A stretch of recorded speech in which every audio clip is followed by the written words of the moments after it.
भेजा fry hit हो गई तो ये तो बहुत अच्छा कॉमिक एक्टर है। मेरी पूरी जिंदगी अब ये कोशिश रही है कि मैं फिर से भेजा फ्राई ही ना करूं। व्यंग में से मुद्दा ही आप हटा देंगे तो व्यंग कहाँ रह जाएगा। वो अंग्रेजों ने प्रेस जला दिया था कि उनको पता चला कि ये ऐसा साहित्य लिखने जा रहे हैं कि वो सबको बागी बना दे, पूरे भारत को बागी बना देने वाला साहित्य लिखता है ये आदमी। मुद्दा ये था कि व्यंग आपने पढ़ा कहाँ है अभी 1933 में जो व्यंग लिखा गया है, आपके पखेरु उड़ जाएंगे पढ़ के। तो हम तो अभी व्यंग ठीक से लिख भी नहीं रहे हैं। फूफा जी क्षमा कीजिएगा, हम आप पे छींटाकशी नहीं कर रहे हैं। तो क्या है ना कि फिल्म के सेट पे एक हीरो जो है ना, सिर्फ वही हीरो होता है, बाकी सब मजदूर होते हैं। मेहरान जी, विनय जी, TV9 में आपका बहुत बहुत स्वागत है। और कल जब मैं चिड़िया के बारे में पढ़ रही थी, या जितना भी मैंने कुछ देखा पढ़ा, मैं सरप्राइज्ड थी कि 10 साल का गैप रहा फिल्म को रिलीज करने में। मतलब 1 डेकेड का डिले, और उसके बीच तमाम इतने सारे अवार्ड्स हासिल करना। इसका एक ऐसा मैसेज मुझे मालूम पड़ा कि बचपन, सपना, इंसानियत से जुड़ा हुआ, और क्या खूबसूरत ये कहानी है। मगर इस कहानी को 10 साल क्यों लग गए? Right sir. 10 साल क्यों लग गए? हमने तो अपना एक छोटा सा एफर्ट डाला, एक फिल्म बनाने निकले थे, फिल्म बना ली थी। उसके बाद कहानी ऐसी लगती थी कि अब लोग जुड़ेंगे और वो थिएटर तक पहुंचेगी। लेकिन जब असलियत मालूम पड़ी तो वो ऐसी नहीं थी। वो दुनिया में और भी चैलेंजेस हैं। क्योंकि जब हम लोगों ने ये फिल्म बनाई थी तो उस वक्त मुझे लगता था कि एक फिल्म बना लूँगा, इतना मेरा काम है, बाकी तो और दूसरों का काम है। लेकिन वो उस वक्त मैं शायद गलत था। समझ में नहीं आता था कि क्या करें। तो 2015 में शुरुआत हुई थी? 2015 में हमने शुरू की थी। 2016 में हम लोगों ने ये फिल्म ख़त्म की थी समवेयर इन।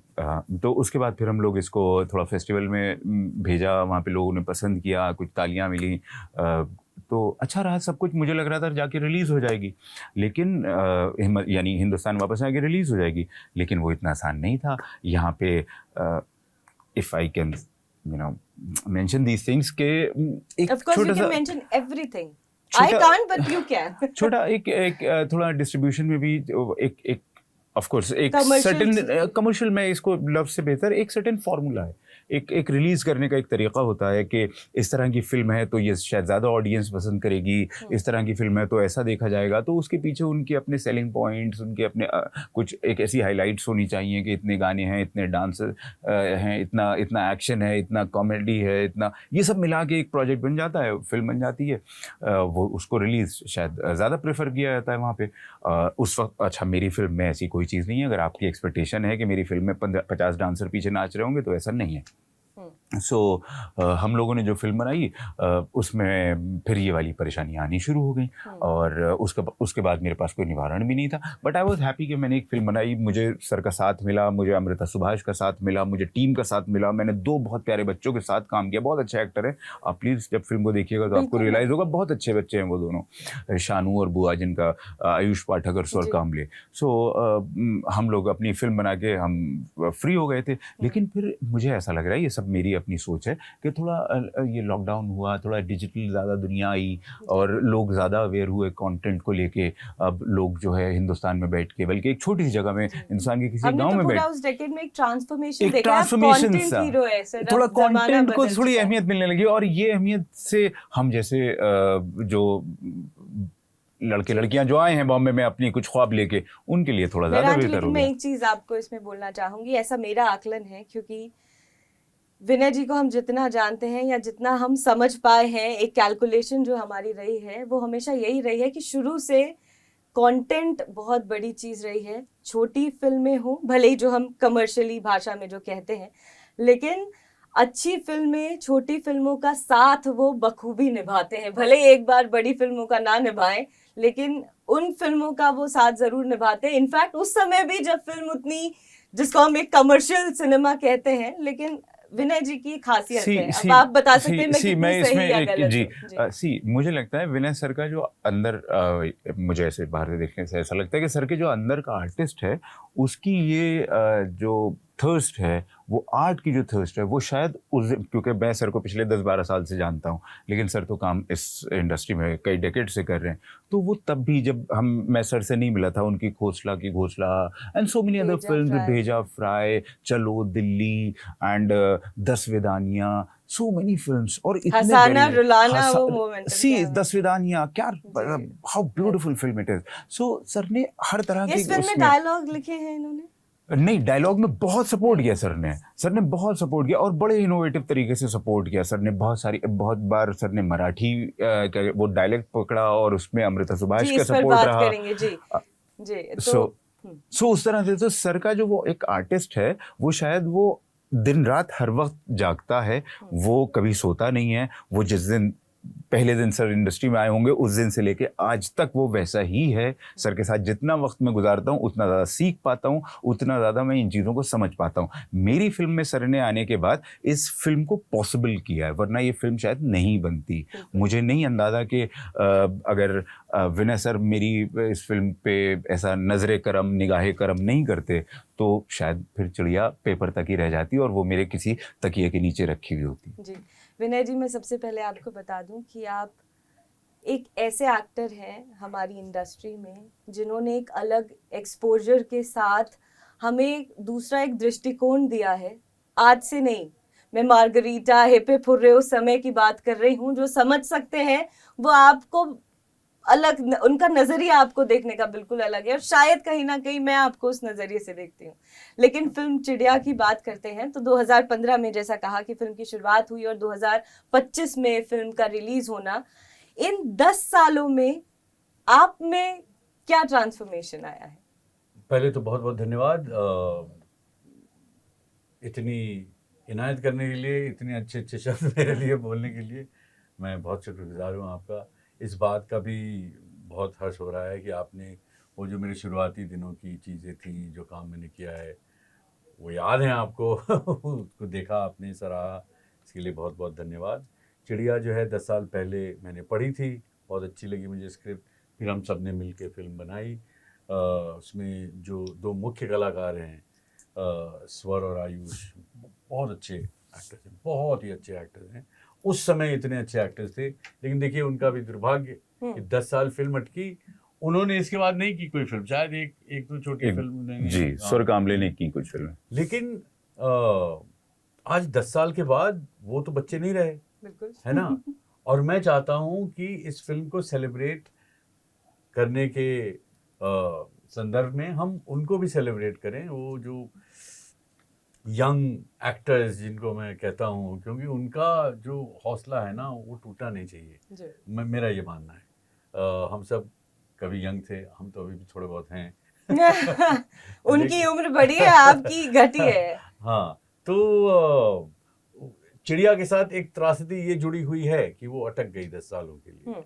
अब उस पर बैठ के हम बातें कर सकते हैं घंटों की, क्यों अटकी, क्या वजह, ये वो, लेकिन सबसे बड़ी बात चिड़िया के साथ जो हुई है वो गत दिनों में हुई है, वो ये कि ये फिल्म रिलीज हो रही है 10 साल के बाद। जी। हमने तो उम्मीद छोड़ दी थी, लेकिन ये रिलीज हो रही है, ये बहुत ही हर्षोल्लास का विषय है हमारे लिए। जी बिल्कुल। और उन सबों के लिए जो इस फिल्म से जुड़े हुए हैं, और आप सब लोगों के लिए भी जो इस फिल्म को देखने जा रहे हैं 30 तारीख को। और मैं ये दावे के साथ कह सकता हूँ कि इस फिल्म को देखने के बाद आपकी मुस्कुराहट एक कान से दूसरी कान तक खिंच जाएगी, इसका मैं दावा करता हूँ। अगर ऐसा नहीं हुआ तो आप मुझसे संपर्क करें और मुझे बताएं कि क्या आपको लगता है, क्या कोताही रहेगी। जी बिल्कुल। आपने इस फिल्म के लिए, आप चौल में रहे हैं अगर मैं गलत नहीं हूँ तो? चौल में हमने शूट किया। अच्छा, तो उससे पहले मतलब डायलेक्ट समझने में या उस प्रोसेस क्या थी इस किरदार के लिए? छोटी फिल्मों का होता क्या है ना कि आपको मतलब जो भी आपके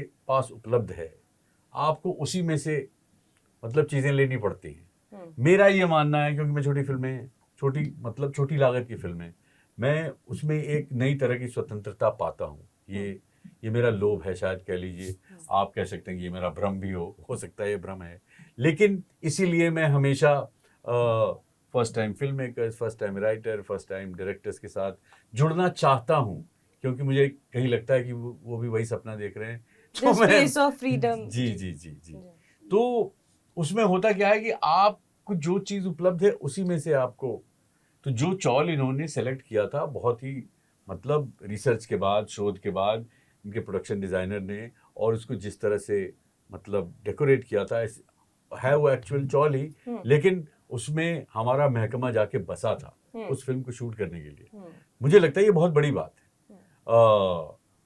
हमें 1 हफ्ते 2 हफ्ते शूट करने के बाद लगने लगा था कि ये तो सामान्य जीवन है यार, ये चौल मतलब क्यों इसको इतना, what is the big deal.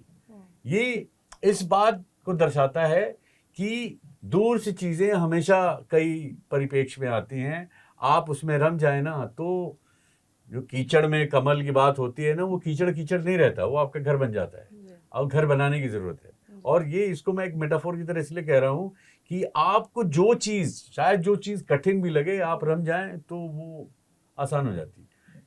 इनका स्क्रिप्ट इतना कमाल का इन्होंने लिखा है कि उसको 2 बार पढ़ने के बाद जब तीसरी बार आप पढ़ें तो आप यही सोचने लगते हैं कि अच्छा मैं चौथी बार भी पढ़ूंगा, देखूंगा कि उस समय भी यही एहसास हो रहा है क्या मुझे जो अभी हो रहा है। तो एक एक्टर के लिए, एक आर्टिस्ट के लिए सबसे शोध का सबसे बड़ा विषय स्क्रिप्ट ही होता है, और हमारे लिए मतलब अच्छी लिखी हुई स्क्रिप्ट बिरले मिलती है। तो चिड़िया की कहानी की बात करते हैं, क्या कहानी है, कहाँ से इंस्पायर्ड है ये कहानी? कहानी तो ज़ाती ज़िंदगी की बहुत सारी चीज़ों से इंस्पायर्ड है, और इस कहानी में बहुत लोगों का बहुत योगदान है। कुछ मेरी फैमिली का, कुछ एक्टर्स का, कुछ टेक्नीशियंस का भी।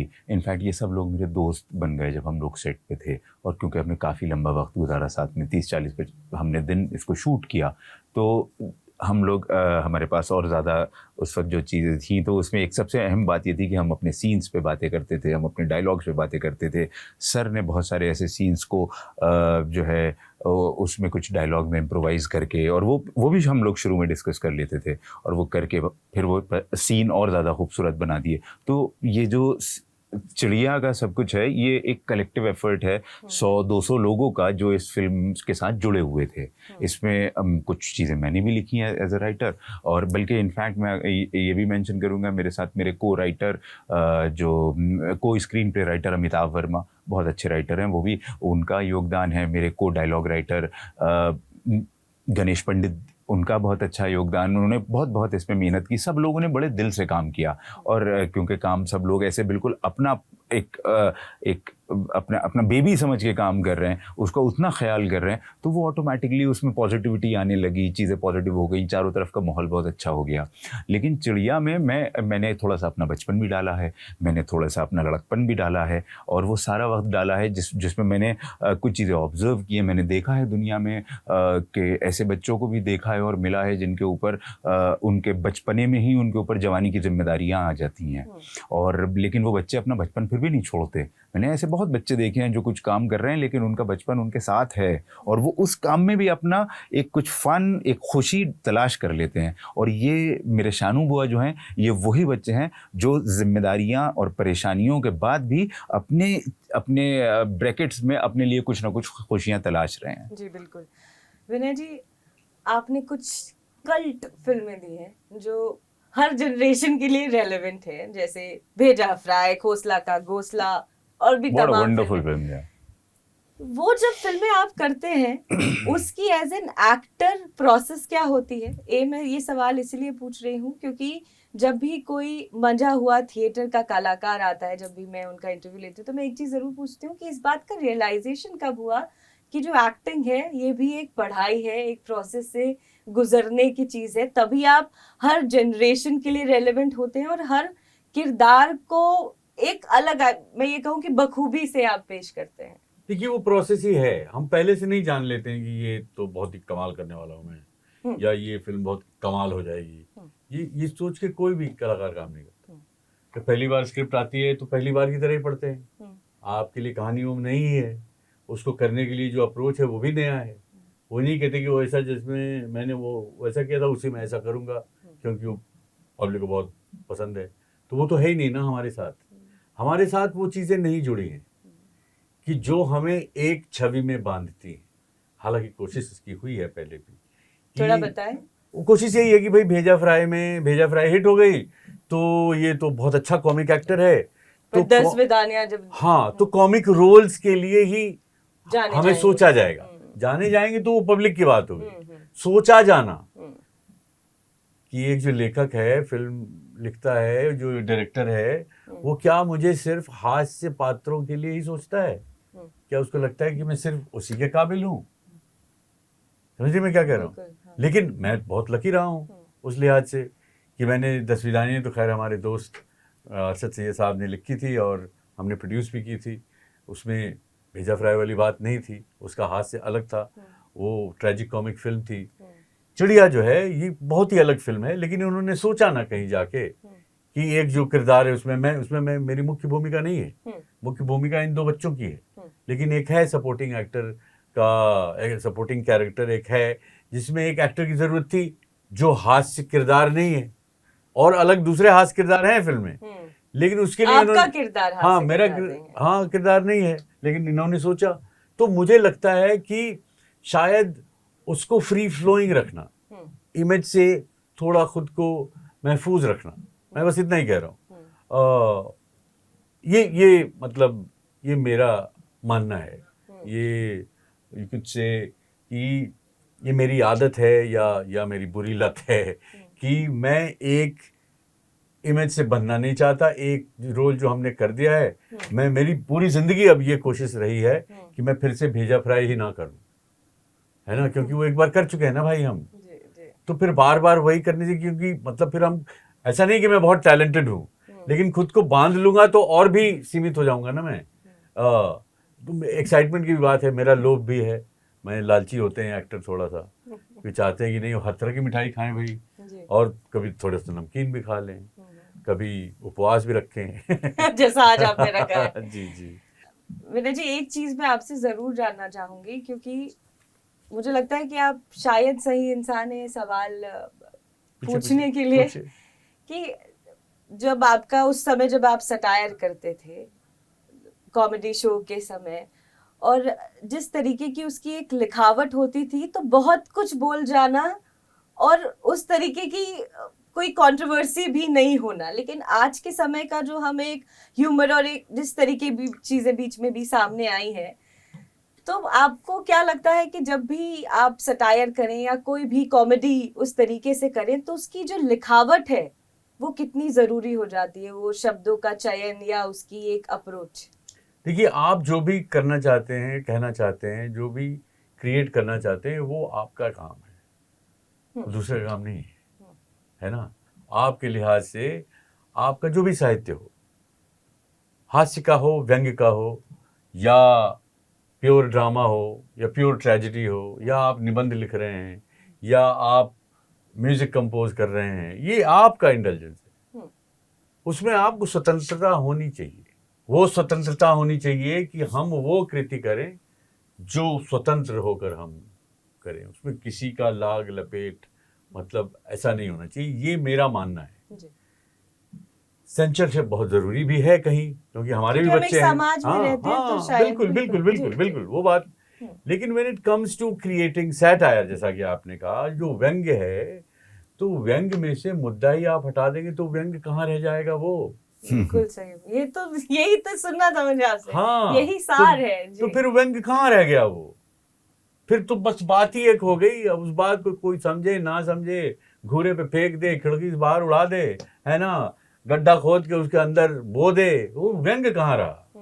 व्यंग्य तो तब रहा कि हमने सुना और हम हंसे भी और सोचने पे मजबूर भी हो गए कि एक मिनट, दिव्या जी ने क्या तो कस के मारा है भाई। और हमें तमीज होनी चाहिए उसको सुनने की। अगर हमारे ऊपर व्यंग्य है, छीटा कसी भी कहते हैं उसको हिंदी में, तो छीटा कसी जो है वो आपको नष्ट करने के लिए कभी नहीं है ना।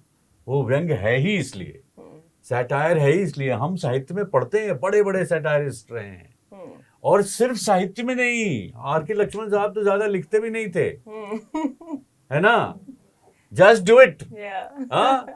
तो मैं कह रहा हूं कि वो बहुत जरूरी है, साहित्य के लिए बहुत जरूरी है, कला के लिए, फन के लिए, हमारी विधा के लिए बहुत जरूरी है। और तीसरी बात मैं ये भी कहूंगा कि उसके जो वेरिएबल्स हैं वो आपके नियंत्रण में है नहीं। हमें इस बात के लिए नहीं बैठे रहना चाहिए कि आप कुछ बोल के देखिए, मैं दिखाता हूं मैं कितनी जल्दी नाराज हो जाता हूं। हम मतलब वो पहले होता था ना कि भाई शादी ब्याह में फूफा जी के ठीक से ध्यान रखें, बड़ी जल्दी गुस्सा आ जाते हैं। उनको नाश्ता में घी नहीं दिए थे। फूफा तो अब वो हो गया है बिल्कुल, हाँ। किसी को टॉन्ट मारने के लिए फूफा हाँ। जैसा क्यों? हाँ। हम कह रहे हैं कि सब हम फूफा ना हो जाएं। मैं यही कह रहा हूँ है कि मतलब फूफा जी कोई फूफा रहने दें, हम सब फूफा न बन जाएं, है ना। फूफा जी क्षमा कीजिएगा, हम आप पे छींटाकशी नहीं कर रहे हैं, व्यंग्य नहीं कर रहे हैं, लेकिन आपकी सहायता से हम कुछ बात कहने की कोशिश कर रहे हैं। हम बहुत बड़े देश में रहते हैं दिव्या जी, बिल्कुल, और बहुत डाइवर्स देश और में बहुत ही विशाल देश है हमारा, इसीलिए महान है, मेरा ऐसा लगता है। जी। ये महान इसलिए है कि हमारी एकता हमारी अनेकताओं में है, हमारी विविधताओं में है हिंदुस्तान।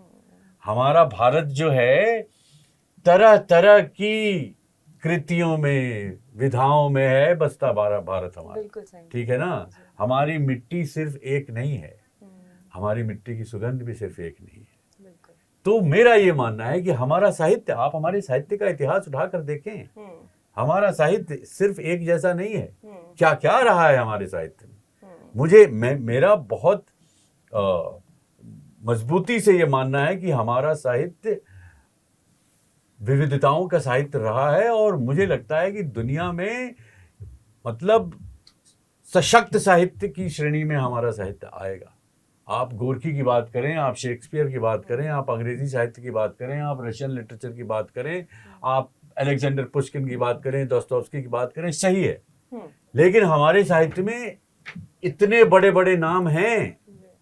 हम मतलब हिंदी साहित्य की बात करें, गद्य की बात करें, पद्य की बात करें, प्रेमचंद की बात करें, शरद चंद्र की बात करें, हम निराला की बात करें, हम पंत की बात करें, हम महादेवी वर्मा की बात करें, हम जयशंकर प्रसाद की बात करें। विनय जी आप कितने वेल रेड। मैं कह रहा हूं कि ये हम वेल रेड इसलिए हैं क्योंकि है हमारे लिए ना जी। हमारे पास खजाना है जी।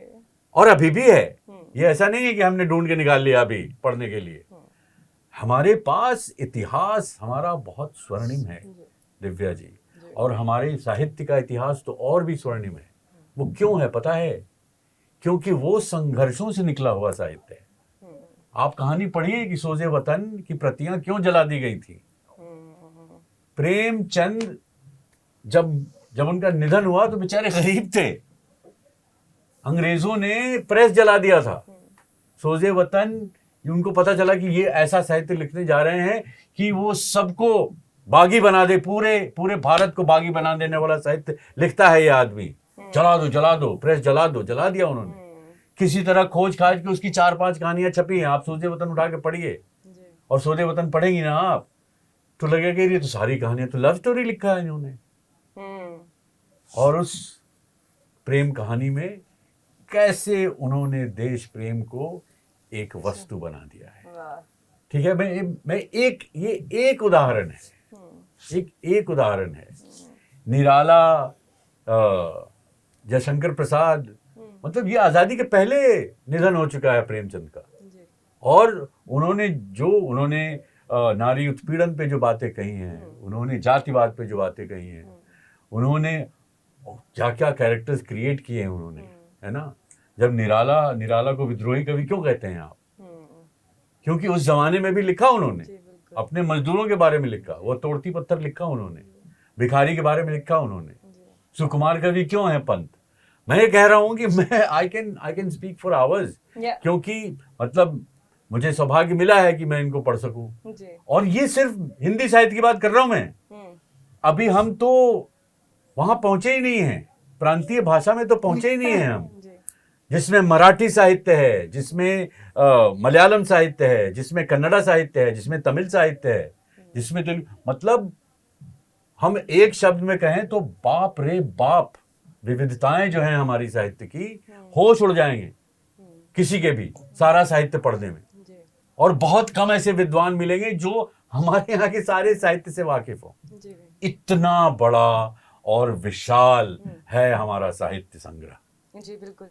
एक चीज में विनय जी, सॉरी मैं तो उत्तेजित हो गया मैं बोलते ये तो हमारे आर्ट्स के स्टूडेंट या जो भी हैं उनके लिए तो मैं कह रहा हूँ, मेरे कहने मतलब मुद्दा ये था कि व्यंग आपने पढ़ा कहाँ है अभी?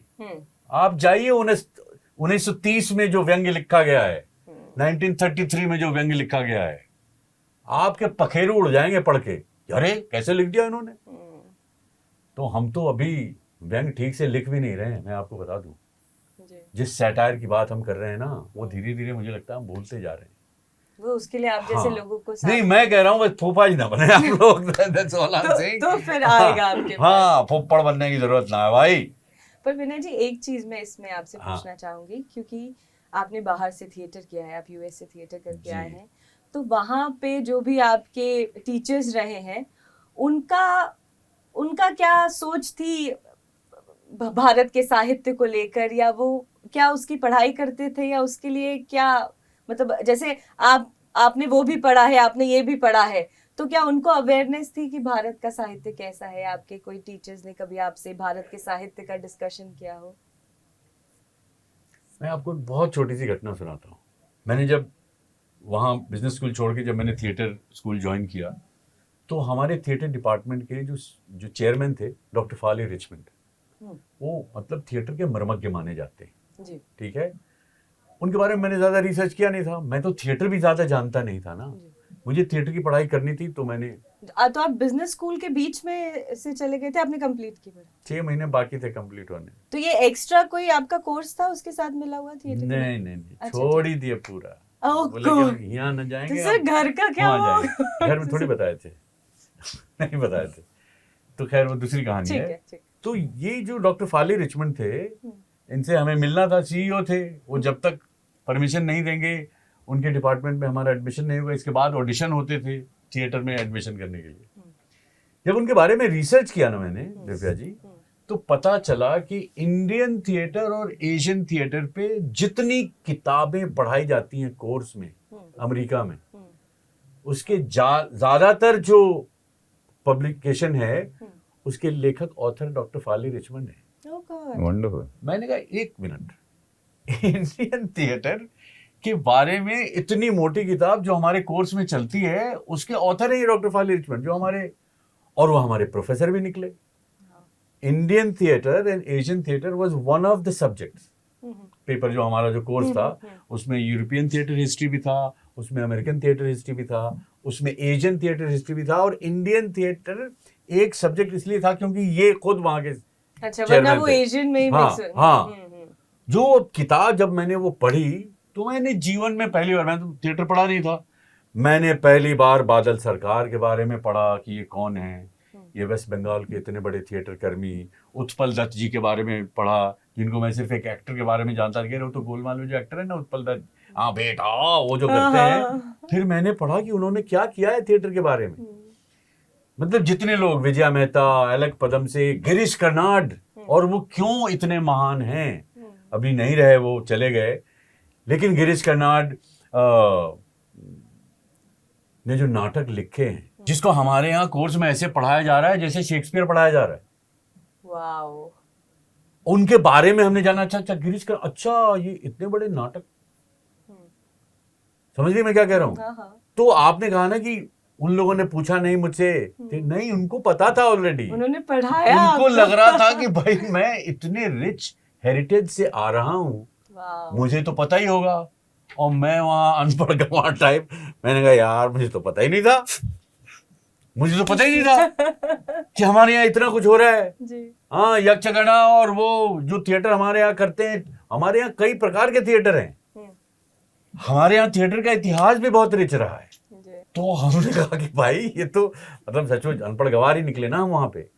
मैं ये तो नहीं कहूंगी, आपने कहा, मतलब कह रहा हूँ कि उनको, हाँ मैं था, मतलब बिजनेस स्कूल में मैं साहित्य की बात कर रहा हूँ, उसके लिहाज से हम क्लेम तो करते थे कि भाई हम सिनेमा के बारे में पता है, लेकिन आपके सबकॉन्शियसली वो कितना स्ट्रांग होगा कि आपने उसको साइड में करके आपने अपनी जिंदगी इसको डिवोट कर दी। दैट इज डिटरमिनेशन, जो चाहिए होता है जब आपको ऐसा बनना है। For being determination you need to be a little stupid also and young, you know, that's how you can take an action।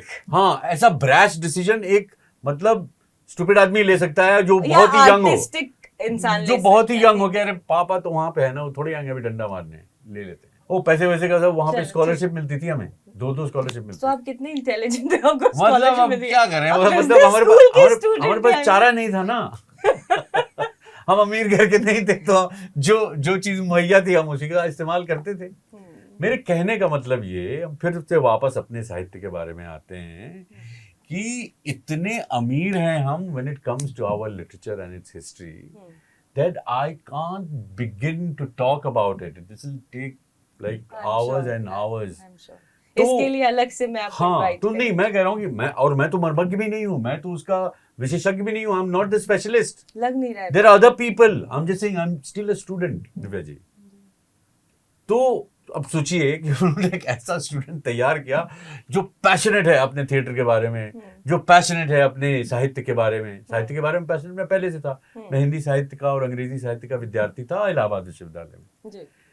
लेकिन मैं ये कह रहा हूं कि जो आपने मुद्दा जो रखा ना, मैं उसमें इतना बोल गया, माफ कीजिएगा, एडिट कर लेना भाई, मैं इसलिए इतना बोल गया क्योंकि जिस व्यंग की बात कर रहे हैं, जिस बात पे हम तुरंत फूफा जी बन जाते हैं, तुरंत ऑफेंड हो जाते हैं, मतलब क्योंकि उसमें आंचलिक चीजें भी आती हैं, उसमें रीजनल चीजें भी आती हैं, उसमें कम्युनल चीजें भी आती हैं। I am saying grow up guys, that's all I am saying. Wonderful जी, वापस आते हैं चिड़िया पर, Let's क्योंकि grow मुझे up. लगता है बहुत समय हमारे पास शायद समय जी। आप लोगों के पास नहीं, मेरे पास तो आपसे बात करने के लिए बहुत समय है।